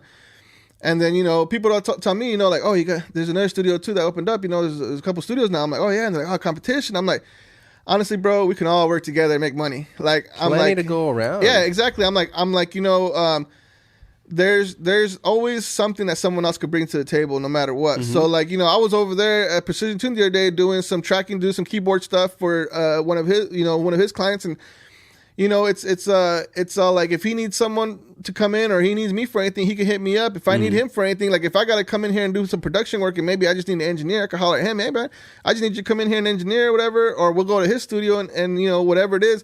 But there's ways to make things happen. I got another homie, they got a studio up in Somerton, and they got, you know, like, there's another guy there's a few studios in town actually, but a lot of these cats have their stuff at home, and some of these people have different equipment that can, you know, be used. Yeah. And it's like, right now I'm actually in the process, because I was talking to my boys from Somerton, and they've got another homie that's got his studio over here. Like they got some really nice stuff and you know, some good gear and some of the stuff that I don't have. And I'm like, man, you know, if I ever need to get a hold of some of that, exactly, I could rent it out, or we'll take the session over there to your studio and we'll do it. But you know, most of these people, they got their studios in their homes or in their little back area that they built, you know, so it's not a commercial spot. And it's like, cool, man, I'll be the commercial spot. You guys all have your business licenses or whatever, and you guys are doing business anyways, but you're doing small business and you got your regular jobs and you're doing whatever, you know, because, you know, that's the big thing is a lot of people, they have their jobs, they're working, and it's hard to juggle, you know, doing what you love and doing what you have to do. Yeah, you know? Exactly. Yeah, your regular 9 to 5 and then your passion business. And I mean, luckily for me, I haven't, you know, I ain't married. I ain't got no kids. I'm still just me. So it's like I can do that. But I understand. Like I have friends who they got kids, they got a family, they got a house, they got mortgage, whatever. Yeah. And it's like that shit's hard, man. You got to stick to. You can't. I was able to take a gamble on this place because of my situation. Because I'm like, cool, you know, fuck it. I have some money. I was gonna try to buy a house. Now I'm back here. I don't look like I'm buying a house right now. So let's fucking open up the studio. I've always wanted to do it. Let's see if this works. And you know, there's been several times where I felt like I had to close this place down. And I was stressing it a little bit, and that's when I went to go get a job. And even when I had a job, I wasn't sure if I should maybe just go back to working a regular 9 to 5 job and close this place down, and then maybe just doing this on the side. But when I ended up pushing myself again with too much work and I had to quit the other job, now I'm back to running this place again full time, and it's been kind of going pretty steady. So now I'm like, okay, I might be able to, you know, make this work. So we'll see what happens, you know. Yeah, you keep showing up, man. If you keep showing up, you're going to get better. You're going to, you know, get more people involved and in through here. Word of mouth gets out. Yeah. I'm telling you, you need to advertise, obviously. And you know what? And you know what? I have been holding back on the advertisement only because it's just me right now. Yeah. And I don't want to overwhelm myself with work. but I'm currently like in the process of trying to get trying to find who I can get that can help me out, because I need to. There's times where there could be sessions going on here, and I'm somewhere else doing another thing, and it's like somebody's hitting you up. Yeah, somebody's hitting me up, and it's just like trying to find the right people to work with. Someone I could bring in here that, I would love to get someone that I can give a key to and be management and be like, yo, man, like if I could trust you that much, but it's hard to find someone that you can give the keys to the studio and be like, hey, bro, make sure everything's locked down at the end of the night and everything's good. But, for now, it's just me running it. So it's like, sometimes I feel like when work starts picking up real quick, like I got this one dude who hit me up to do some mastering. So I got like 9 tracks to master. But that same like weekend that I got it, that following week started booking up. And then, I haven't even I just barely got a chance to do some stuff during the weekend. I'm like, yo, man, sorry I haven't got back to you. But, here, and he's cool about it. Like, I'm still getting the hang of how to get everything flowing right. I got to ask the customer, like, when do you need this by? Is there a deadline? Prioritize, all that kind of stuff. Because, I got another guy who has to submit music to a label, and he's always just like, like, we got to get this done. We got to shoot it out there. And that's more pressure right there, because you got these dudes, hitting you up, and they're like, they want their stuff right away. And I'm like, man, I got to move faster. So I got to get people involved. And that's why I was like, I had hit up the Pablo from Precision Tune before, because I was working with the client, and I'm like, yo, man, this guy needs he needs to be working with, he's trying to work a lot. Like, he's trying to work all day. And it's like, I got other clients, I got other projects that I'm working on. So I can only give this guy like maybe 2 hours a day, Monday through Friday or whatever, and it's like, can you take over from this time, or we record our parts here, and then I send you the stuff, you do the editing, mixing, whatever. Yeah. Like editing, mixing, that's one of the chores that I dislike doing, but I do it, but it's like, I like making the music, but when it comes down to doing all the cleanup after, I'd rather just shoot that shit out to someone like, hey, bro, go do that stuff, because and I think you should. I think so too, man, because that's what I'm still trying to figure out. Fresh ear. Yeah, because actually too, one of the guys I'm working with, he's getting ready to get signed. Ben Slater, y'all. Shout out to Ben Slater. Ben Slater. He's working right now with the label, and what do you call it? I fucking lost my train of thought. Where the fuck I was going? Precision mixing and mastering. Oh yes. He is telling me that that they were asking him where he does his stuff from. And he was telling them, I work with this guy Beto, Soundplay Studios and stuff. And he's like, okay, cool. He's like, where do you guys master it? Oh, well, he does all that stuff. And they're like, oh, really? And they were kind of confused. Like, usually they send it out somewhere else, And I'm like, that's, shit, dude, I've only been open a few years, so I'm still getting the hang of how everything works. Yeah. But working with people in the industry is nice, because now I'm getting more of an understanding of that stuff. Yeah. And yeah, so I was just like, dude, well, that would make it better for me, because now I was like, I could just produce and record stuff, and it's like, just have someone engineer it, shoot it out to them. And not only that, now you get someone else in the mix who's going to make some money too, and everyone's making money, and we're all staying busy and we're happy. But I like the department of production, like the mixing and engineering. That's a department I can do, but I'd rather just be the production and the producer, and making music. That's where you find more joy is being that musician / producer. That's my thing. Yeah, that's what I like to do. And and some people, they're different. Like, some people, it's just a guitarist. Some people are a guitarist and pianist and a singer. It's like everyone's got their certain things that they like to do. And like, there's guitarists who know how to play bass, but they're like, just get a bass player. Because they'd rather not do the bass. They could do it, but they'd rather have a bass player do it, because the person who fucks with it the most is gonna know what's best. It's like, if you want someone to play bass, well, I could play bass, but I'm not a bass player. That's why I'd rather hit you up. Like, what? It's like anything else, man. Like a contractor. Yeah. A contractor will bid for a job, but then he'll hire, a plumber, or he'll hire the electrician. He'll hire, a tile guy. Like, he got a guy, and he'll do a bunch of the work, and he can, but you're gonna hire out a specialized role. Yeah, and actually, that just gives me another idea for all you guys out there who want to do something and make a business. Be a contractor. Like, it's like it's like, dude, like, okay, you don't have to go to school. I saw a post one time where someone posted, everyone thinks you got to get a degree to get a good job and stuff.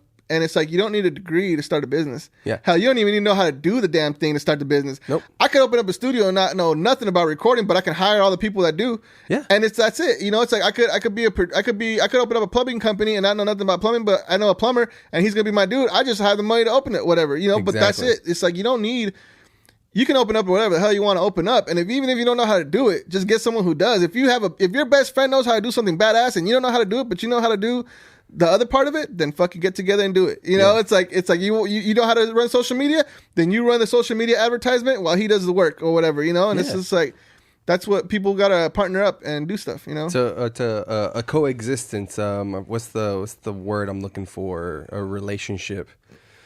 Business like animals, the animals have symbiotic. Yeah. It's a symbiotic relationship. You know, it's like I'm gonna be the creative artist. You're gonna be the guy that sells it. Yeah. You're gonna be the marketing guy. You're gonna be the business end. Yeah. I'm just the creative mind that is gonna make badass shit, and then you're gonna sell my badass shit. All right? Yeah, exactly. You know, it's just like you do your part, you take it on to the next department, and they do the next part, and then they go on to the next part, and then so on and so forth, and then you know, it's just like. There's a flow.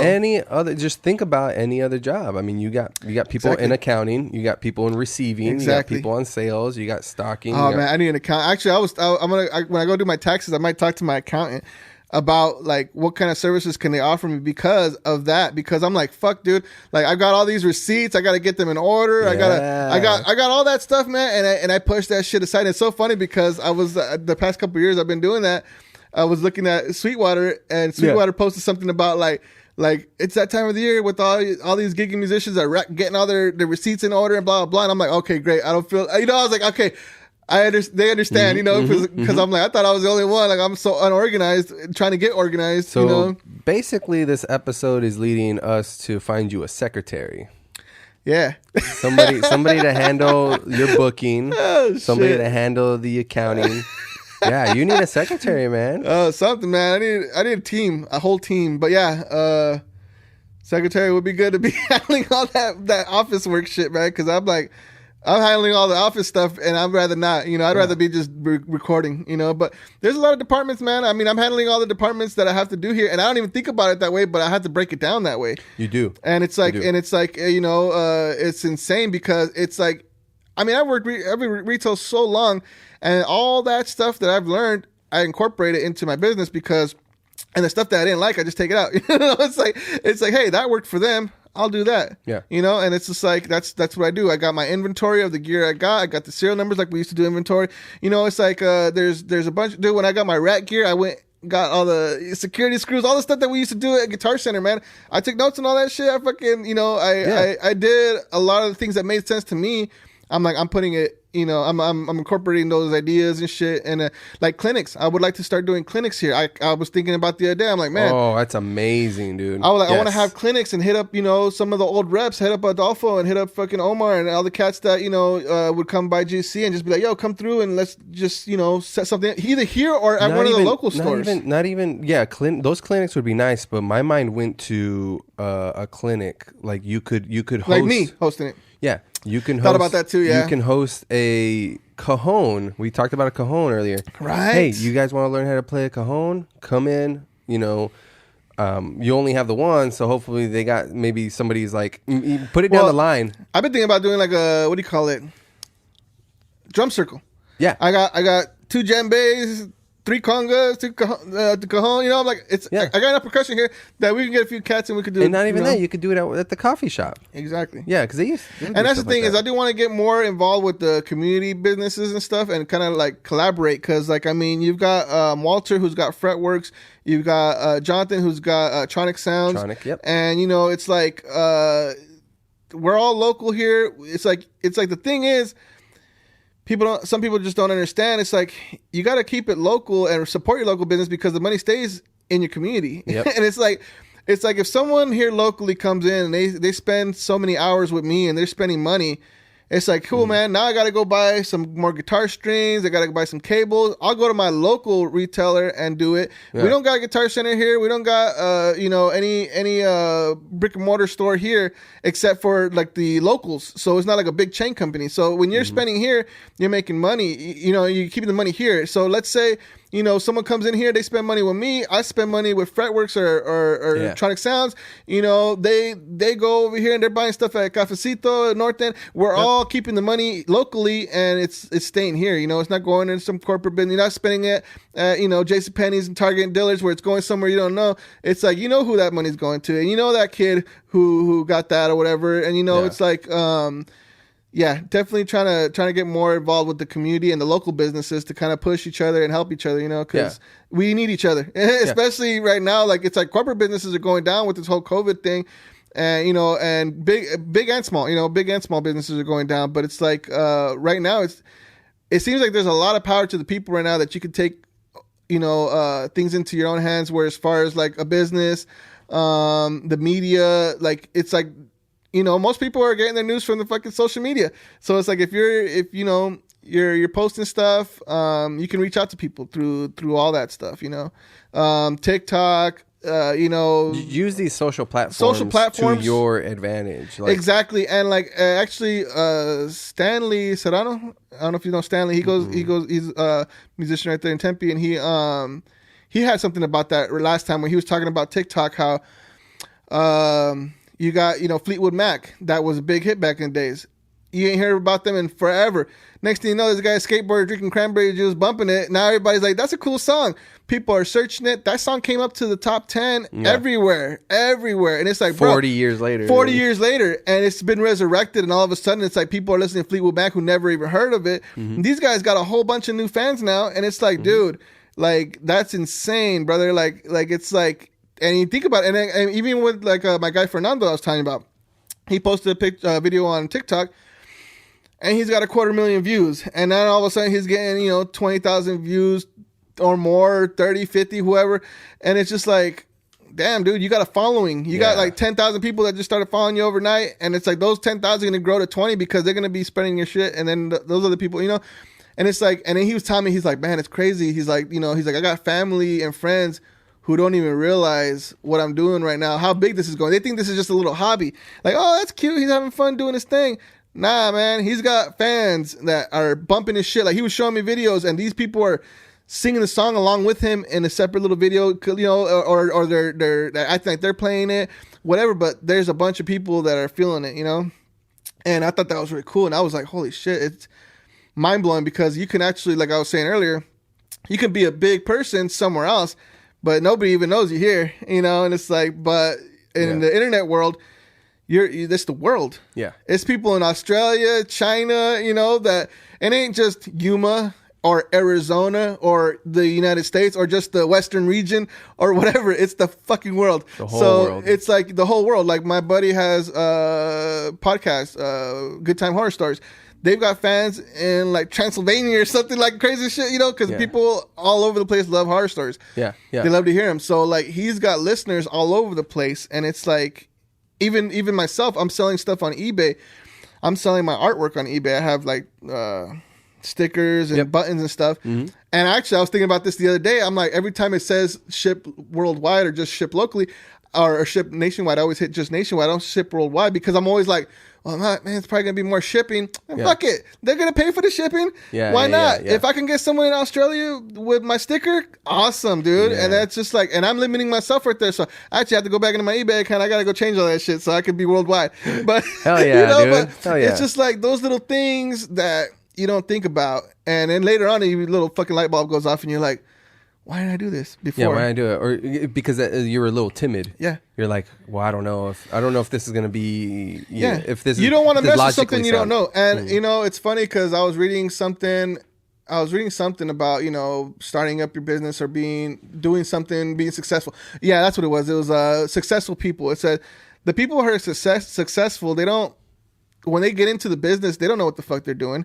They jump in. They just jump in. They ain't ready. So if you're gonna wait, like I would always push it back till I was ready, and I would be like, oh, when I'm ready, and you know, and it's like you're never really gonna be ready. And I wasn't ready when I opened up the studio, but I'm learning as I'm going, and it's working so far. So it's just like, cool. That's what you gotta do. You gotta take that risk and just do it, you know. And it's like, what happens if the studio fails? Fuck it. Then I go back to working 9 to 5 like I was doing before, and you know, that's what I was doing before.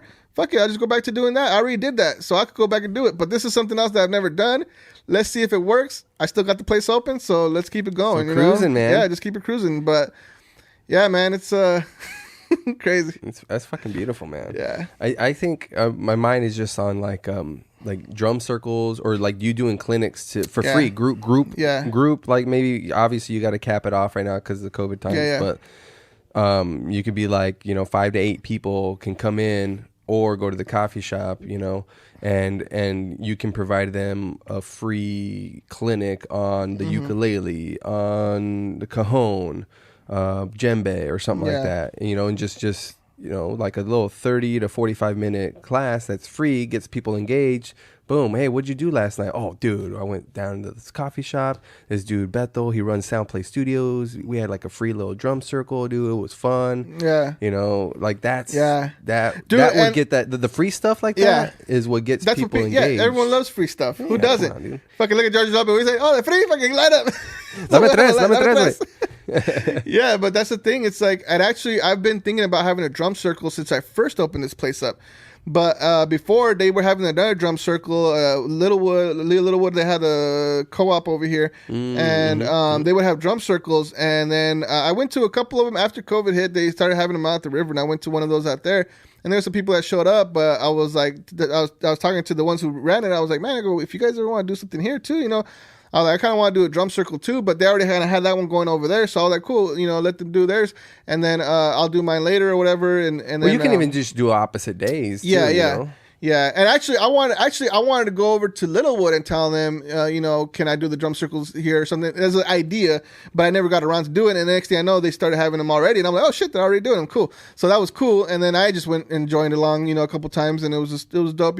Brought my hybrid cajon. I got a hybrid one that's all crazy. We won't get into the description of that one. You can look it up, but right. But it was cool. Just trying to jam with people, really, man. It's like, it's fun when you're jamming. And the thing about jamming, I always tell people, when you're jamming and when you're playing with people and you're all in sync and you're all got a flow going and it sounds good, it makes you feel good inside. Like, there's a feeling that you get. You're creating something with another person. Yeah. Man, there's a feeling. It's a feeling that you get, and it's funny because I was one time I was telling a friend of mine. I go. There's you can't help but smile, and you can't stop smiling sometimes because you feel so good. It feels great, kind of like when you ride a bike for the first time and you got the hang of it, and you're like, holy shit, I fucking ride a bike, And it's just like, it's kind of like you're getting that feeling again every time because you're flowing, you're riding, and you're going, and it's just like, and it's just dope. Like, I don't know. I don't know how to explain it, but there's just like a feeling that you get. Like, I don't know. The one way I could explain it is like when you feel so good about something and you're smiling, like you're like, hell yeah, I'm doing this or whatever. That's the feeling you get.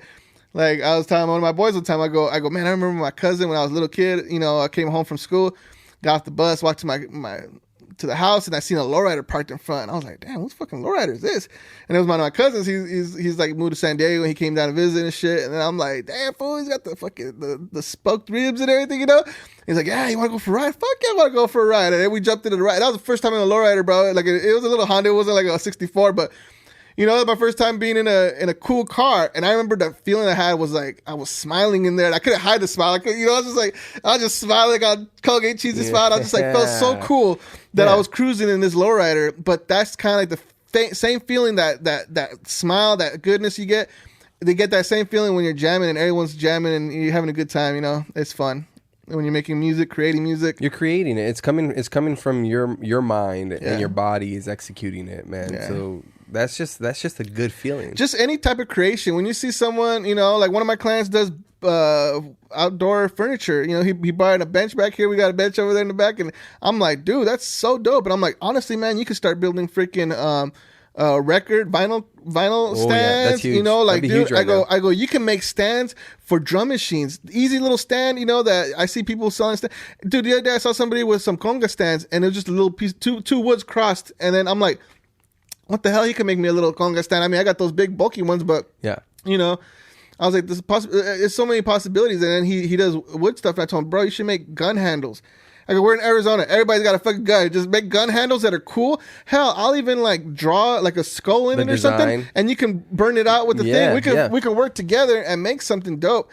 and just sell a product, you know. But it can be a whole line. It could be like custom gun handles by Beto Marquez, you know. And if somebody likes your style, it's like, there you go, dude. And it's the thing. It's just like I don't know, man. There's just so many possibilities to do whatever you want. So much, man. So much. Like it's like we're spitting out like so many different ideas right now. So many ideas, bro. It's ridiculous. Yeah, it's insane. No excuse, guys. No excuse, guys. Do what you want to do. Be happy. Stop stressing out. I know, you know, we all have worked those jobs that you don't like. You know, find what you like to do. You know, actually, here's a good thing that I'll never forget. One of my old friends, Sal Marcello, posted, rest in peace, Sal. Actually, man, Sal Marcello, he had passed away when I was in Phoenix, and he caught pneumonia, I think. Yeah. He got sick, and then before all the COVID shit back then. But anyways, it's crazy. Like, he found me at Boondocks when you and Lucinda, you had the thing going on. Yep. And that's where he saw me one time when I was out there painting at the Boondocks. And then Sal came up and he's like, hey man, what's up, bro? My name's Warner. His real name is Warner, but he went by Sal Marcello. That was his stage name. But he's like, hey, what's up? My name's Warner. And I'm like, oh, what's up, dude? And he's like, hey man, you want to come paint? You know? And I'm like, cool. Started doing some stuff at the Chop and Walk, and yeah, like I started doing stuff over there, and it was really cool that I got to that I saw all that stuff going on, you know, like even when you guys would get the GC shows going, you know, that was fun. That's when I saw Johnny Regular play, you know, and I'm like, dude, you guys are dope. And, you know, it was just fun times. Everybody's having a good time. And anyways, from there, I used to go over there to Chop and Walk, and you know, they would perform and I would just paint. And it was cool because there was opportunity for me to sell my paintings, and I would sell my paintings. And then we would all just have fun, and it was a good time, you know, doing what we love to do, the art. And anyway, Sal Marcello, back to what I was getting to because I was losing track there. He posted one time a thing that said, make a list of what you do every day, and now make a list of what you want to do every day. Yeah. And now adjust accordingly. And that was like a fucking light bulb, just like, what? Now shit. Yeah, I'm going to do that. So I actually did that. I wrote down, you know, I go to work, fucking pay my bills, whatever, this and that. And it's like, what I want to do every day. I want to make beats. I want to just, you know, work on music. I want to DJ, whatever. And it's funny because when I worked at JC Panther, well, I'm going way back. When I worked at Guitar Center, every time I got to that point where I wanted to quit and I hated it, you know, I was stressed out or something, I wanted to quit, I'll make a big purchase. I would be like, fuck it, I'm getting these speakers because I'm going to go DJ if I got to quit, you know? And it happened a lot, actually. Hey. And I would be like, okay, so I ended up buying like these speakers, and I bought some other speakers and some subs, and I'm like, okay. I'm like, if I quit this place, I'm going to open up a studio, I'm going to DJ, I'm going to do something, I'm going to figure it out. But yeah, eventually when the day came, you know, I left and I had a bunch of equipment. I'm like, okay, fuck it, time to come open up a studio, do something with it, you know? Dude, that's inspiration, man. Yeah. It was crazy, man. Like, I didn't know when this was going to happen. I didn't know when the studio was going to open. All I knew is I was just going to keep buying gear. And then eventually when the time was right, it was going to happen. But I didn't know, like, I just kept buying gear. Every paycheck I got, I would go see Harold or Dane in drums, and I would buy, like, a fucking shaker, kabasa, a tambourine. I'd buy a djembe, a cajon, whatever. I would buy every paycheck. I had to buy something because I was like, I'm adding it to the studio. And then so every paycheck I got, I bought something. And it's funny because I remember Harold would see me come in every time. He'd be like, fucking Beto, bro. I would always go to the weird shit. Like, everyone would come to the drums, I'd go to the percussions. I'm a percussion guy, and it's like, and then it's a Latin in me, you know. Yeah. And it's a thing that people come when they come in here, and I add percussions to their music. And they're like, holy shit, they trip out. And I'm like, bro, there's so many. It's because nowadays you don't have the full bands, and it's usually one person producing their own music, and they don't think about that shit. And it's like, dude, the percussions has a huge deal to do with it. Not only that, backing vocals, man. Like, people don't use backing vocals as much as they used to. They don't get, like, if you got a guy singing, get a couple girls to back you up in the background. Or if it's a girl singing, get a couple guys or whatever, you know. But, like, kind of switch it up a bit, you know. If you're hearing a girl's voice throughout the whole song, put a dude's voice in there. Switch it up, whatever it is. But, yeah, it's just, I don't know, I'm spilling out a bunch of shit. I love it, man. No, I'm getting fuel, man. Yeah. From our talk, for sure. I'm getting fuel, and I'm like, all right, man, time for me to step it up, you know, myself, dude, and bro, and I get fuel from you with your workouts, bro. Like, you're over here doing push-ups in the stock room, and you're over here at the park and your backyard and your kitchen. I'm just like, fucking want, bro. Like, I gotta do some push-ups, man. And actually, it is working because there's some days where I'm like, I wake up while I actually take a lot. Actually, there's a lot that I've learned from you, and I do. Like I was telling you, like I try to fast in the mornings a lot of times where I don't necessarily just wake up and eat. That's one thing I didn't like to do, and I felt like it was forcing myself because I would always that's one of the things I used to hate about when I worked. The job that I have to be there at a certain time, and you wake up and you're in a hurry and you got to eat, and you want to eat because you don't have a break until a certain time. Yeah. So you got to eat, and but I wouldn't necessarily be hungry, and I felt like that already kind of that already kind of started. Like once you eat, now you're gonna keep eating. So it's like then you become overweight, or whatever.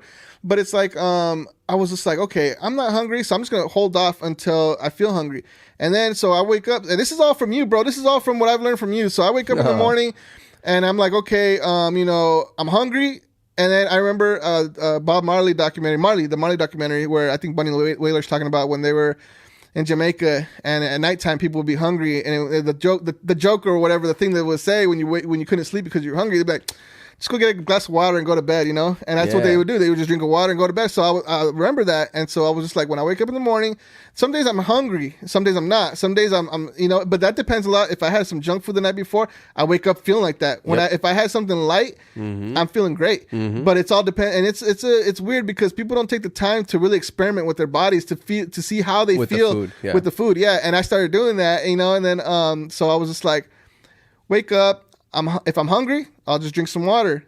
If I'm not hungry, I still drink some water because the water is good for you to start your metabolism going or whatever, from what I've been told. And then, so I started doing that. And then, so I'll drink my water. And then once I get hungry again, then I'm like, okay, that's usually about 11 or so. And then I'm like 10:30, 11. I'm like, okay, now I'll have my smoothie. And then it's like, cool. Now I just started off, eating late, and it's something healthy. And then it's like, then later when I do get hungry, now I'll try to eat a breakfast. So I eat like a late breakfast. I'll be eating the eggs and shit like at 1, 2 in the afternoon, But it's like, I've been trying to do exercise too. But at the moment, since I haven't had time because I've been busy, I've been just trying to stay at least eating healthy. And then I'm going to get back to the exercise once I could get back in there. But most people would say, well, I can't even exercise, so what's the point of eating healthy? Exactly. And it's like, nah, dude. That's the thing is you make excuses. You got to stop making excuses, bro. And I do the same thing with my art because I get so tied up with doing music that I'm like, I was pushing the art to the side. Yeah. And the other day, I was like thinking to myself, I need to stop being a little bitch and fucking get this shit done. Yeah. Because I was like, okay, let's say I'm just chilling at the house, and I got a session that's at 3:00, but it's 10 a.m. So I got plenty of time to burn. So I can mix some songs down or work on some beats or do whatever musically. But it's like, how about I just work on some art real quick, because I'm gonna work on music later anyways. So I'm still gonna work on music. So I'm like, you know what? Fuck it. I got a few hours. Let me work on some art. If I already took a shower, I don't want to get my hands messy. Well, fuck it, put on some gloves. Or I'm wearing some good clothes. Well, fuck it, put on some shitty clothes. Just do it. It's like a chore you don't want to do. It's like, oh, I gotta cut the grass. Oh, I gotta change this clothes so I can paint. Fuck it, dude. Just fucking do it. Stop bitching and do it. You'll feel better afterwards. You'll feel better after. And you realize that you didn't waste your morning just sitting around waiting for that. I do that a lot sometimes too, is you waiting around for that, for whatever you have scheduled. Yeah. And it's like, don't wait around. Do something else in between time. And you got to fill those gaps. And so like yesterday morning, I woke up and I finally had I told one homie, I'm like, hey man, no sessions today, and then I was like, I'm going to just work on some art. And then I woke up and I knocked out like 6 little small pieces. I just painted them real quick and I did a background. And then last night when I was sitting, before bed, I just started adding some more color to one of them. Yeah. And it's like slowly progressing, but I'm trying to get more artwork because I got my cousin at the swap meet selling her stuff. Shout out to Marma Vibes. Marma. And she's got her setup over there. So I took some a couple paintings over there and some stuff, and she sold some stuff. So I'm like, dude, I want to take her some more merchandise so she can sell and then pitch in for her rent there, and then, she can do all that. Because when I was in Phoenix, I remember I went to First Friday and then they had Aztec Smurf. I don't know if you're familiar with him. Yeah. He's real so they good. had some of his stuff there and I was like, man, I go, that's just dope, and I was talking to, I think it was his cousin. And she goes, oh yeah, that's my cousin. He goes, he's in Vegas right now. There's a show out there. He's at the Vegas show. I'm like, fucking A. That's how you do it. You got your family running your booth over here. You're over there running over there doing other big things. And we're all making money. We're all happy. And we're all keeping each other in the loop. And supporting. And supporting each other. Yeah. And that's the thing is, you got to help each other out, and push each other and help. But yeah, it's crazy trying to get. And I was telling one of my boys the other day when I first getting into running the studio again full time, I told my boy, man, I go, it's kind of hard for me. I'm having trouble getting my workflow going down. I go because I'm not. I had to learn how to prioritize and how to push shit to the side that I don't need to worry about right now, because you want to get everything done at the same time. Yeah. You know, and that's what stresses you out, and that's what you need to stop stressing about. Just take it one step at a time. But it's like you gotta really use all the time you have in the day to do whatever it is you want to do. If you want to work out, if you want to paint, if you want to cook, whatever it is, you know, it's like you got to make that time, and it's like, and you stop being a little bitch. Yeah, because people think it's like having the discipline to do it. You're like, well, I don't have the freedom to do what I want. But it's like, no. If you put off your responsibilities, you really don't have the freedom to do what you want to do, because the shit that you really got to do is fucking staring at you. You know, it's right behind you, like, you know, ready to pounce, because you're not taking care of your shit. Right. So being disciplined and regimented and trying to stick to a schedule will actually allow you to free up a lot more of your time to do what you would actually do. Like you said, instead of just waiting around for your appointment, if you knock other shit out, by the time your appointment's done, maybe that frees up the other shit you would have knocked out later. You already knocked them out. So then you have freedom to do maybe something else, a new experience or something. And sometimes I'll even put shit in my calendar, and it's like something I want to do, but doesn't necessarily mean I have to do it, but it's something to remind me. Like, it's like, okay, if I got my calendar and I have a session Wednesday and I have a session on Friday and I have a session on Monday, but Tuesday and Thursday are open or whatever, then cool. Tuesday and Thursday, I'll put in there that I'm going to work on some artwork, or I'm going to take some time to work on these beats and load them up to this website or whatever. And it's like, you start kind of like, put those in there to do it, and I mean, the time might come and you might have some other shit going on, so you just fucking delete it, whatever. But at least you're setting yourself up to do what you need to do when you have the free time. It's like, you know, and it's like, that's what I had my job. It's like, okay, 8 to whatever, I was working at this job. You know, from this time I was doing the studio session. From this time I was doing my parts for the radio. So it's like, you have to juggle all that stuff, and then sometimes I get comfortable and I start working on stuff, and that, you know, I just want to work on some beats all morning, and it's like, oh shit, you know, then I look up, oh crap, I gotta do my radio work, and it's like, I got a session right now, so now I gotta push the radio work to after the session.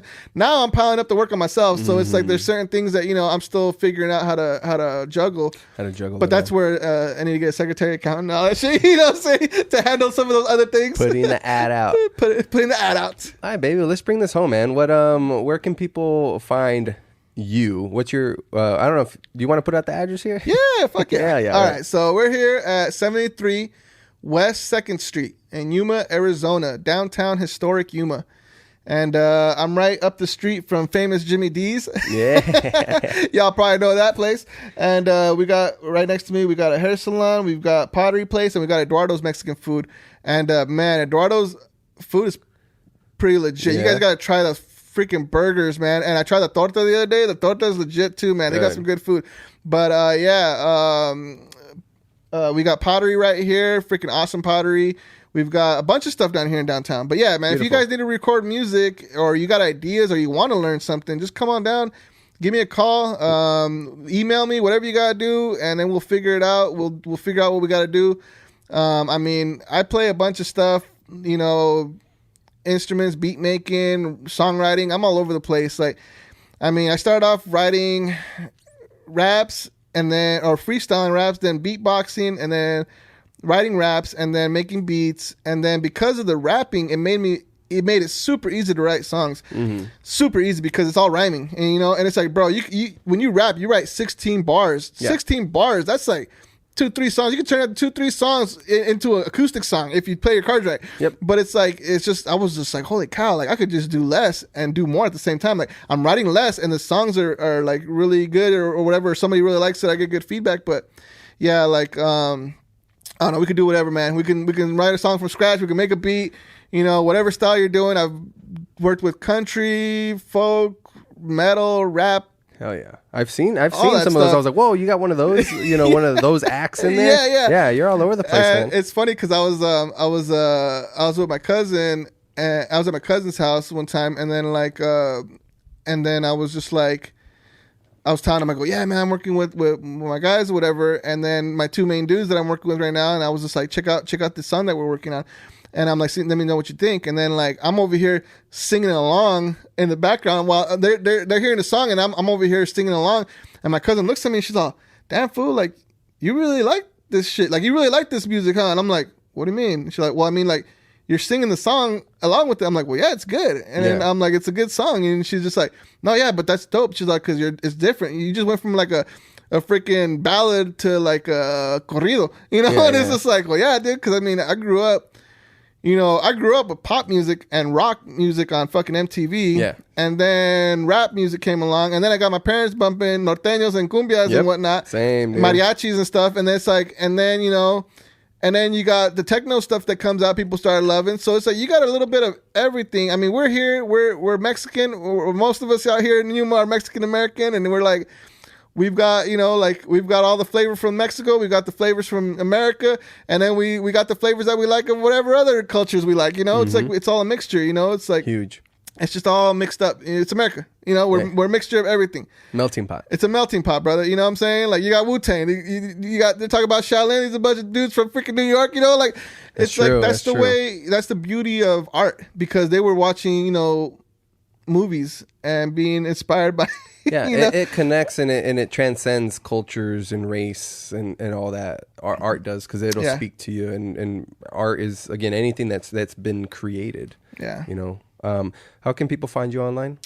You can go to Soundplay Studios. Actually, if you just Google Soundplay Studios LLC, you should be able to go to my website. Or soundplaystudios.com is my website. But if you Google Soundplay Studios, it should come up, the Soundplay Studios LLC.